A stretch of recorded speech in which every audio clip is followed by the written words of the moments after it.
आज की जो कहानी है ये एक ऐसे सीरियल किलर की कहानी है जो मुझे नहीं लगता कि दुनिया में कोई दूसरी मिसाल होगी किसी और सीरियल किलर के साथ इतनी सारी चीज़ें जुड़ी हुई हो।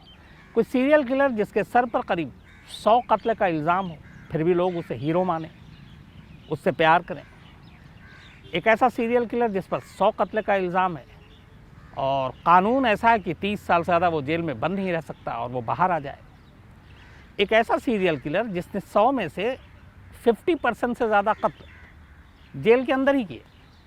मतलब जिन कत्ल के इल्ज़ाम में उसे जेल में भेजा गया तब उसके सर पे कत्ल की गिनती कम थी, लेकिन जब वो जेल जाता है तो वो दुगना कर देता है।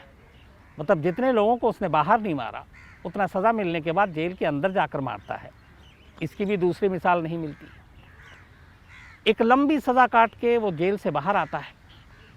बाहर आने के बाद नए दौर के हिसाब से अपना एक यूट्यूब चैनल शुरू करता है। इसकी भी दूसरी मिसाल नहीं मिलती। उस यूट्यूब चैनल पे वो अपने किए गए जुर्मों की कहानी सुनाता है और जब लोग उस पर कुछ भेजते हैं तो उस पर कमेंट्स भी देता है। जेल में उसने वक्त कैसे बिताया, किन किन को कैसे मारा, क्यों मारा, ये सारी चीज़ें वो खुद बताता है, क्योंकि अब उसे पता है कि वो सज़ा काट चुका है तो वो कुछ भी बता सकता है। इसकी दूसरी मिसाल नहीं मिलती। एक ऐसा सीरियल किलर जिसके ऊपर या कोई बड़ा मुजरिम होता है तो जब बाहर आता है फिल्में बनती हैं, कहानियाँ बनती हैं, डॉक्यूमेंट्री बनती है। इसे पता है कि ये सब कुछ उसके साथ भी होना है, लेकिन दूसरे क्यों करें, और ख़ुद तय करता है कि वो अपनी क्राइम और अपनी क्रिमिनल लाइफ की डॉक्यूमेंट्री खुद बनाएगा और बनाने में भी लग गया। अब आप सोचिए कि कोई ऐसा सीरियल किलर जिसकी ऐसी कोई दूसरी कहानी क्या आपने सुनी है? पूरी कहानी एक तरह से फिल्मी है इसकी। ये कहानी ब्राज़ील की है। कहानी है पेड्रो रोड्रिगेज़ की। पेड्रो रोड्रिगेज़ ब्राज़ील के इतिहास का सबसे बड़े सीरियल किलर में से एक।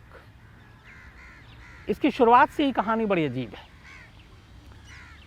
जब ये पेट में था अपनी माँ के, जब इसकी माँ गर्भवती थी, तब पिता और माँ के बीच में बनती नहीं थी, अक्सर झगड़ा होता, हाथापाई होती। जब पेड्रो एक बार माँ के गर्भ में था तब फिर हाथापाई हुई और पेड्रो के पिता ने उसकी माँ को काफ़ी मारा पीटा और पेट पे भी लात मारी, और इस मारपीट की वजह से गर्भ में पल रहे पेड्रो के सर पे चोट लगी। जब उसका जन्म हुआ तो उसके सर पे चोट के निशान थे। तो कहानी इस दुनिया में आने से पहले ही उसकी शुरू हो गई वायलेंस की और हिंसा की। खैर, दुनिया में आता है, धीरे धीरे बड़ा होता है। उसके फादर एक स्कूल में चौकीदार हुआ करते थे, गार्ड थे, और अपने बाप से वो बहुत प्यार करता था। इन तमाम चीज़ों के बावजूद, क्योंकि उसकी पैदाइश के बाद बाप ने उससे बहुत मोहब्बत की, उसे अच्छे से पाला पोसा, उसके ऊपर ध्यान दिया, तो पेड्रो भी अपने बाप से बेपनाह मोहब्बत करता था। 13 साल की उम्र तक सब कुछ ठीक ठाक चल रहा था। 13 साल की उम्र में एक ऐसी घटना घटती है जो पेड्रो की ज़िंदगी को बदल कर रख देती है। स्कूल में एक दिन जो बच्चों का खाना था, वो कुछ लोग चुरा लेते हैं। इंक्वायरी होती है। इंक्वायरी के बाद इल्ज़ाम लगता है पेड्रो के फादर पर, जो उस स्कूल में गार्ड थे, कि खाना इन्होंने चुराया। और इसके बाद पेड्रो के पिता को नौकरी से निकाल दिया जाता है। पेड्रो के पिता घर आते हैं, अपने परिवार के साथ वो सारी बातें साझा करते हैं और कहते हैं कि वो चोर नहीं, उन्होंने खाना नहीं चुराया, उन्हें गलत फंसाया गया। ये बात पेड्रो भी सुन रहा था। बाप से बेपनाह मोहब्बत थी। उसके दिल पे चोट लगी, क्योंकि उसके पिता जो है इस हादसे के बाद बड़े दुखी हैं, और उसके दिल में कहीं ना कहीं ये बात घर कर गई। पेड्रो को यकीन था कि उसका बाप चोर नहीं है और बेगुनाह है, असली चोर कोई और है, और इस वजह से उसे नौकरी से भी हटा दी गई। इसी का बदला लेने के लिए सिर्फ 13 साल की उम्र थी पेड्रो की, जो नौकरी से निकालने का फरमान जारी किया था। उस वक्त ये फरमान वहाँ के वाइस मेयर थे उस शहर के, जिन्होंने ये फरमान जारी किया था। शहर के वाइस मेयर ने पेड्रो के फादर को नौकरी से निकाल दिया। पेड्रो को यकीन है कि उसका बाप बेगुनाह है। 13 साल की सिर्फ उम्र है। वो गुस्से में वाइस मेयर के पास जाता है और वाइस मेयर की बिल्डिंग के बाहर ही अपने दादा की पिस्टल को लेकर वो गया था और वाइस मेयर के सामने आते ही वो उन्हें सीधे गोली मार देता है। ये उसका पहला कत्ल था 13 साल की उम्र में। बट कहानी यहीं ख़त्म नहीं होती। गोली मारने के बाद वो वहाँ से भाग जाता है और इसके बाद दूसरा कत्ल करता है। दूसरा कत्ल उसने उसी स्कूल के एक सिक्योरिटी गार्ड का किया, क्योंकि इस कत्ल से पहले उसने लोगों से बातचीत की पेड्रो ने, और उसे कहीं ना कहीं ये शक हुआ कि असल में जो स्कूल का खाना चुराया था वो सिक्योरिटी गार्ड ने चुराया था, ना कि उसके पिता ने। तो बदला लेने के लिए उसने अब उस स्कूल के सिक्योरिटी गार्ड को गोली मार दी। 13 साल की उम्र में ये 2 कत्ल, और दोनों कत्ल के पीछे मकसद अपने पिता की बेइज्जती, अपने पिता के गम, दुख, अफसोस का बदला लेना। और यहीं से पेड्रो की ज़िंदगी बदल गई। इस 2 कत्ल के बाद पेड्रो शहर छोड़ देता है और भाग जाता है। छोड़ने के बाद 13 साल की उम्र थी। ब्राज़ील में वैसे ही क्राइम, ड्रग्स, बहुत सारी चीज़ें। वो दूसरे शहर में जाता है, अनजान शहर, अजनबी लोग, उन्हीं के बीच में रहता है, किसी तरह से अपनी ज़िंदगी काट रहा होता है। और इसी वक्त में कुछ गलत सोहबत में उसका उठना बैठना हो जाता है। ड्रग्स और बाकी चीज़ों के जो गैंग थे, उसी एक गैंग का वो जाने अनजाने हिस्सा बन जाता है। अब वो गैंग के लिए काम करने लगता है, ड्रग्स और ये सारी चीज़ें। और इसी दौरान में उसे लगता है कि एक ड्रग डीलर जो है वो चीट कर रहा है। पेड्रो उसका खून कर देता है। ये उसकी ज़िंदगी का तीसरा कत्ल था। इसके बाद फिर वो उसी गैंग के साथ जुड़ा रहता है, और तभी इसी गैंग के साथ जुड़ने के दौरान एक लड़की से मुलाकात होती है। उसका नाम था मारिया ओलंपिया। पेड्रो को मारिया बहुत अच्छी लगती है। धीरे धीरे दोनों में दोस्ती होती, दोस्ती प्यार में बदलता है, और मारिया ओलंपिया और पेड्रो ये दोनों लिव इन में रहने लगते हैं एक साथ। मारिया भी किसी गैंग के लिए ड्रग्स का काम कर रही थी। लिव इन में रहने के दौरान एक दिन मारिया गर्भवती हो जाती है। पेड्रो बहुत खुश था, दोनों इसके बाद शादी करने वाले थे। लेकिन ड्रग्स के जो सिंडिकेट थे, गैंग्स, उन 2 सिंडिकेट के बीच में अचानक एक दिन लड़ाई हो जाती है, गोली चलती है, और इसमें मारिया जो है वो मारी जाती है। गर्भवती मारिया की मौत हो जाती है। मारिया के पेट में पल रहा पेड्रो का बच्चा मर जाता है। ये बात पेड्रो के दिलो दिमाग में एक तरह से जहर का काम करता है। पहला 2 खून उसने अपने पिता के लिए किया, अब जिसे वो अपनी ज़िंदगी मानता था और जिसके गर्भ में उसका बच्चा था, उसकी मौत हो गई, वो भी गैंग वॉर में। लेकिन यहाँ पेड्रो को मालूम नहीं था कि जो गैंग वॉर में मारिया को जिसने मारा वो लोग कौन है, असली कातिल कौन है। इसके बाद वो अपनी माशूका के कातिल को ढूंढने निकल पड़ता है, इधर उधर पता करता है। जिसके बारे में ज़रा भी शक होता उसे, वो उसे मार देता। और यहाँ से उसके सीरियल किलिंग की पूरी दास्तान शुरू हो जाती है। वो इस तरह से पागल हो चुका था कि उसको ज़रा सा भी पता चलता कि जिस दिन शूट आउट हुआ वहाँ पे ये ड्रग्स गैंग का भी शख्स मौजूद था, वो उसको टॉर्चर करता और मार देता। धीरे धीरे उसको एक और शख्स के बारे में पता चला कि जो एक बड़ा था, सरदार टाइप का, जो गैंग लीडर, कि वो मारिया की मौत में शामिल है। पता करता है एक कोई शादी का फंक्शन था, वो वहाँ आने वाला है। इस दौरान में पेड्रो ने अपने साथ भी कुछ गैंग बना लिया था, कुछ लड़कों को रख लिया था। ये उस शादी में पहुँचता है। शादी में गोलियाँ चलती हैं। पेड्रो और उसके साथी वहाँ से निकल जाते हैं। 7 लाशें उस शादी में गिर चुकी थी और करीब 16 लोग गोली लगने से घायल हुए थे। उन 7 लोगों में सारे वो लोग थे जिनके ऊपर पेड्रो को शक था कि इन्होंने मारिया का कत्ल किया है। फिर भी कहानी यहाँ ख़त्म नहीं होती। इसके बाद भी वो मारिया के कातिलों को जैसे जैसे उसको क्लू मिलता जाता है, वो एक एक कर उनको मारना शुरू कर देता है। इतनी बड़े तादाद में जब कत्ल होना शुरू होता है तो आखिर में पेड्रो के ख़िलाफ़ भी मुखबिरी हो जाती है, और 1973 में पेड्रो को ब्राज़ीलियन पुलिस गिरफ़्तार कर लेती है।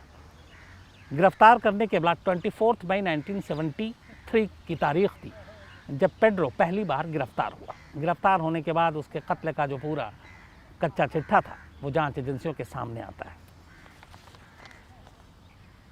गिरफ़्तारी के बाद पेड्रो को पुलिस वैन में बिठा कर ले जाया जा रहा है। उस वैन में कुछ और भी मुजरिम थे। गाड़ी का दरवाज़ा बंद कर दिया गया। आगे पुलिस, पीछे वैन में पेड्रो और बाकी मुजरिम बैठे हुए हैं। इसके बाद जब वैन रुकती है, दरवाज़ा खुलता है तो सारे कैदी तो उतर आते हैं, 2 कैदी वहीं सीट पर लुढ़क जाते हैं। पुलिस जब चेक करती है तो पता चलता है उन दोनों की मौत हो चुकी है। वैन के अंदर, जेल वैन के अंदर उन दोनों को गला घोंटकर पेड्रो ने मारा। पुलिस ने पूछा तुमने ऐसा क्यों किया? तो उसने कहा मुझे वैन में बैठने के दौरान बातचीत से पता चला कि ये दोनों रेपिस्ट हैं और रेप के इल्ज़ाम में गिरफ्तार हुए हैं, और मेरी नज़र में रेपिस्ट को ज़िंदा रहने का कोई हक नहीं है। इसके बाद पेड्रो की कहानियाँ अखबारों में आने लगी, किस तरह अपनी गर्लफ्रेंड, उससे पहले अपने पिता की मौत का बदला लेने के लिए उसने लोगों को मारना शुरू किया, और अब तक वो जितने लोगों को मार रहा था, वाइस मेयर को छोड़ दें और उस सिक्योरिटी गार्ड को छोड़ दें, क्योंकि उसके हिसाब से ये दोनों उसके बाप की इस बेइज्जती और बदनामी के ज़िम्मेदार थे। बाकी सारे कहीं ना कहीं गैंगस्टर थे और समाज के दुश्मन थे, क्रिमिनल थे। तो जब उसकी ये कहानी सामने आई तो लोगों ने अचानक पेड्रो को हीरो मानना शुरू किया कि अपनी माशूका का बदला लेने के लिए कैसे उसने ड्रग्स के ही सिंडिकेट के लोगों को एक एक कर मारा।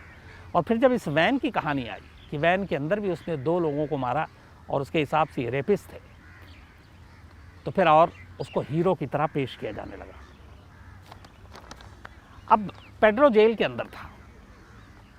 जेल के अंदर जाने के बाद इत्तेफाक देखिए, जिस पिता से वो बेपनाह प्यार करता था, वो बाप भी एक दिन उसी जेल में आ गया। पेड्रो को पता चला कि उसके बाप ने उसकी माँ का कत्ल कर दिया। ये बात सुनकर पेड्रो फिर पागल हो गया, क्योंकि एक तरफ बाप से बेपनाह प्यार करता था, दूसरी तरफ माँ से भी मोहब्बत थी, और वही बाप उसकी उसी माँ का कत्ल कर सज़ा काटने के लिए उसी जेल में आया जिस जेल में पेड्रो बंद था।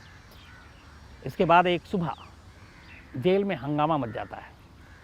पेड्रो के पिता को बुरी तरह से मार दिया गया था। उनके शरीर पर 22 चाकू के घाव थे, 22 वाउंड्स। और सबसे अजीब और मतलब जिसको सोचा भी नहीं जा सकता वो ये था कि पेड्रो के फादर का दिल चाकू से बाहर निकाल लिया गया था। बाद में पेड्रो ने ये बताया एक इंटरव्यू में कि उसने अपने बाप का दिल निकालकर उसके अपने हाथ से 2 टुकड़े किए। एक टुकड़े का कुछ हिस्सा खाया, बाकी फेंक दिया।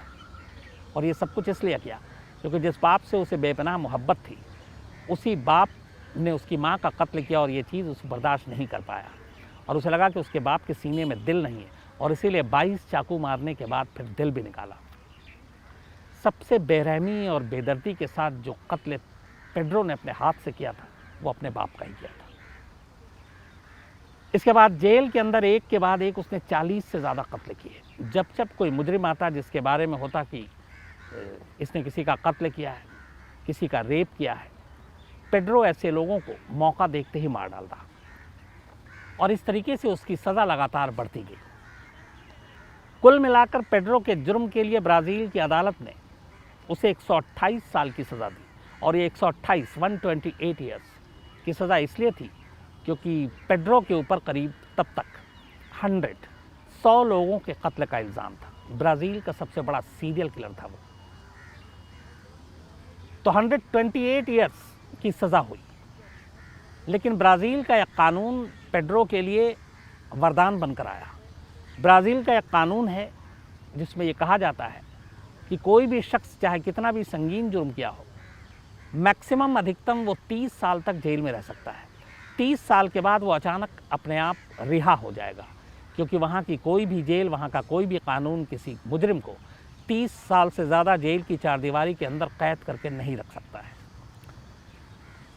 30 साल के बाद पेड्रो जेल से रिहा हो जाता है 2010 से बहुत पहले, लेकिन बाहर जाता है। इसके बाद वो 2 और जुर्म करता है, चोरी करता है, कई जगह पे हिंसा होती है उसमें शामिल होता है, कत्ल नहीं करता है।